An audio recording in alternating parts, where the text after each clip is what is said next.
Bonjour à tous, on se retrouve pour une nouvelle vidéo, une vidéo compte rendu, la compte rendu du match qui a opposé les Kansas City Chiefs aux Philadelphia Eagles. C'est parti. Alors les Eagles ont gagné le match 20-17, un match qui n'a pas été très spectaculaire, on va en parler, un match qui était surtout défensif, on va en parler aussi. Un match qui était la revanche du Super Bowl, comme on l'avait dit, mais qui n'a pas porté ses fruits pour les Chiefs, qui n'ont pas fait un beau match. Et si on doit parler de ce match, il faut commencer par les moments les plus intéressants, les plus dramatiques du match. C'est évidemment l'interception qui a eu lieu dans le quatrième quart-temps. Donc là, vous avez Patrick Mahomes qui est proche de la end zone, qui fait une passe vers Kelce. Kelce qui normalement est un très bon joueur. On le connaît surtout en France pour sa relation avec une certaine chanteuse, mais peu importe, c'est un très bon joueur et nous on est ici pour parler du foot américain, on ne déviera jamais. Et donc, et ça rebondit sur une main, sur une deuxième main, et puis pouf, c'est intercepté par un joueur des Eagles qui finit par progresser, progresse, et puis finit enfin par se faire plaquer. À ce moment-là, il y a 13-10, et on se dit que si les Chiefs marquent, il peut encore avoir un peu de suspense, parce que derrière, les Eagles vont avoir une possession, ils vont être dans l'obligation de marquer, ça va rajouter de la pression. Alors que là, les Eagles ont la balle, ils mènent. Quand il fait, ils ont pris 6 minutes pour parcourir le terrain, le reste du terrain, et ils ont fini en plus par marquer un touchdown. Donc là, il y avait un 10. Donc là, évidemment, c'est facile d'en parler après, mais est-ce qu'il ne fallait pas laisser le joueur marquer le touchdown tout de suite? Évidemment, comme on connaît le résultat, c'est facile de parler. Sur le coup, il vaut mieux l'arrêter, parce qu'on se dit, on a une chance de l'arrêter, de récupérer le ballon. En tout cas, là, on peut se dire que cette interception, elle a vraiment fait mal aux Chiefs à un moment crucial du match. D'autant que Kelce devait être le joueur, en l'absence de Worthy, qui devait non plus seulement ouvrir des brèches en sa qualité de tight end et d'être à la recherche de solutions et d'espace, mais surtout d'être le gars qui va porter son équipe, offensivement du moins. Il a fait un match plutôt correct, plutôt honorable, mais cette interception, elle fait très mal à ses stats. Alors, il n'y a pas que lui dans ce match qui a des mauvaises stats. Patrick Mahomes a lancé moins de 200 yards à la passe. C'est pas vraiment habituel pour un quarterback de son calibre, peut-être le meilleur quarterback de la ligue en ce moment. Mais de l'autre côté, c'est pas bon non plus. Jalen Hurts, le quarterback des Eagles, il a lancé pour 101 yards. C'est vraiment très faible. C'est presque digne d'une équipe qui perd le match. Donc heureusement pour les Eagles qui avaient le jeu de course, mais à la passe, c'était vraiment pas bon. Et en termes de jeu de course, heureusement pour les Eagles qui a le jeu de course depuis le premier match, parce que si on regarde bien, les Eagles en 2 matchs n'ont marqué aucun touchdown à la passe. Donc c'est exclusivement à la course. Donc l'agressivité, la puissance et la course, c'est ce qui fait les victoires des Eagles en ce moment. Les Chiefs ont essayé de répondre à l'agressivité des Eagles. Ils sont évidemment beaucoup plus physiques, ils sont plus forts, ils leur ont marché dessus au Super Bowl. Donc à partir de là, il y avait une clé tactique à trouver. Bon, il y en a eu deux. La première, elle a relativement bien fonctionné, c'était de faire du screen pass. Donc c'est-à-dire que lorsque l'équipe en face est plus forte, lorsque son pass rush vous déstabilise, donc le pass rush c'est, vous savez, cette première ligne défensive, vous avez votre ligne offensive mais qui vient protéger le quarterback, et il y a cette ligne défensive qui vient essayer de percer votre ligne pour atteindre le quarterback et le mettre au sol. C'est ce qu'on appelle un sac. Ici, vous essayez de faire du screen pass, donc c'est-à-dire de faire des petites passes courtes, mais juste derrière la ligne de blitz ou de pass rush, avec un joueur qui va se mettre juste derrière.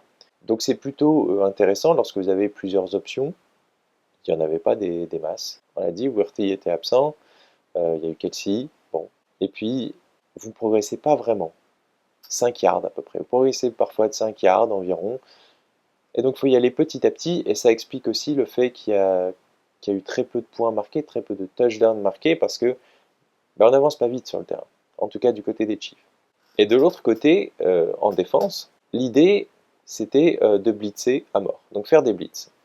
Le pass rush, donc je l'ai dit, c'est de pousser, d'avoir votre ligne défensive qui va pousser pour essayer d'atteindre le quarterback. Le blitz, c'est lorsque vous mettez plus de joueurs pour faire un pass rush, et donc d'avoir plus de chances d'atteindre le quarterback, de mettre plus de pression.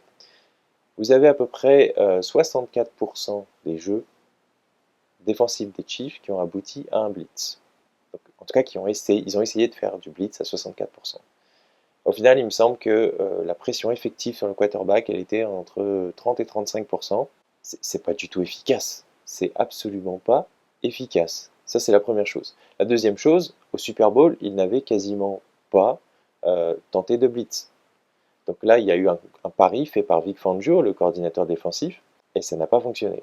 Ça n'a pas fonctionné parce que Jalen Hurts avait en moyenne, là aussi toujours selon les stats, 3 secondes pour lancer la balle. 3 secondes en foot américain, c'est énorme. Et en plus, comme on l'a dit, Jalen Hurts a progressé que de 101 yards à la passe. Donc très souvent, les jeux étaient des jeux de course. Si on repère le blitz, on essaye de trouver un trou de souris ailleurs pour percer ce blitz, passer entre les mailles du blitz.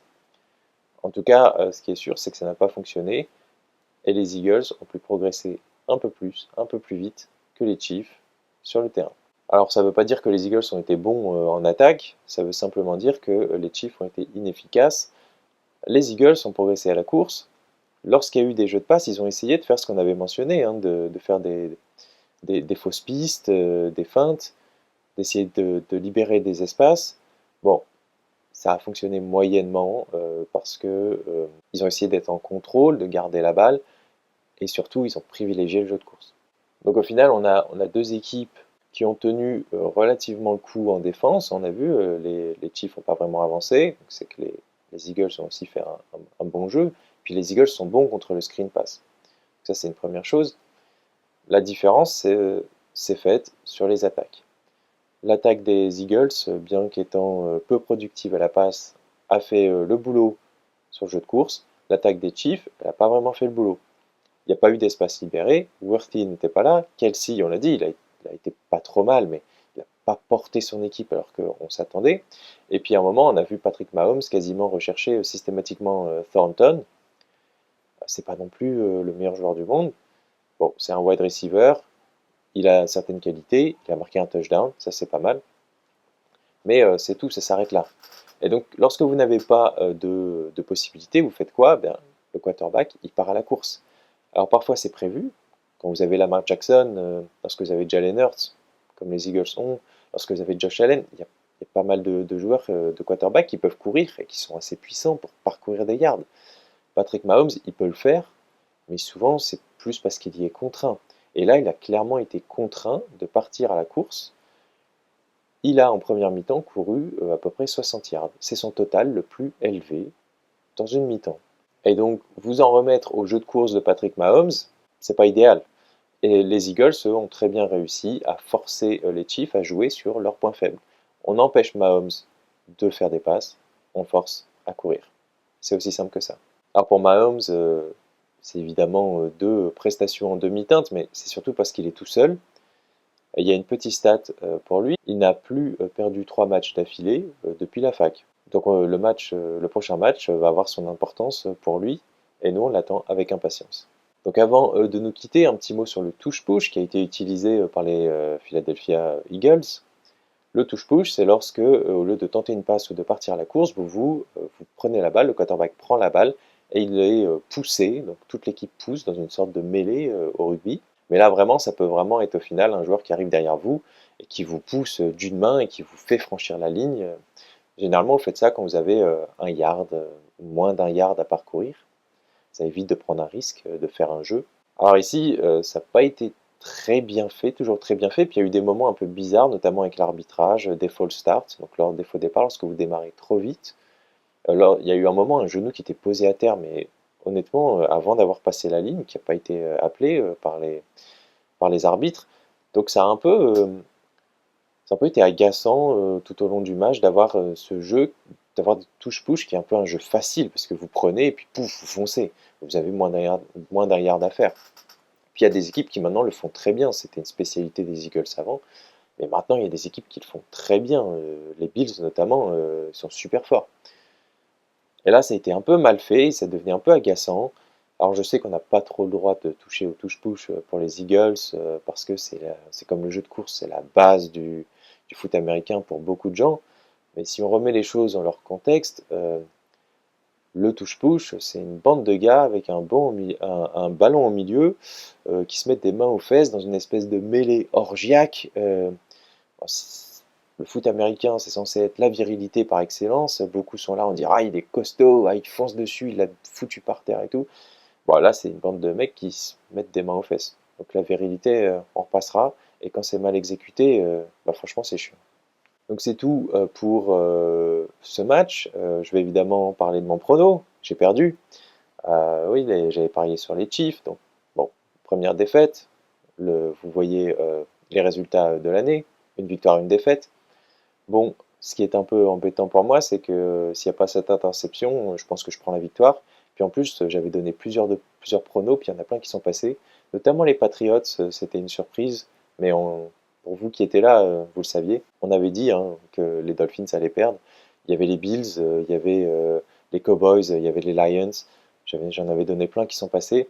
Donc on réfléchira peut-être la prochaine fois à donner plus de pronostics et après de calculer en termes de pourcentage, parce que là, je me fais vraiment avoir.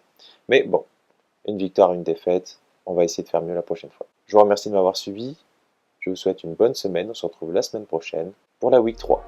A bientôt sur la secte.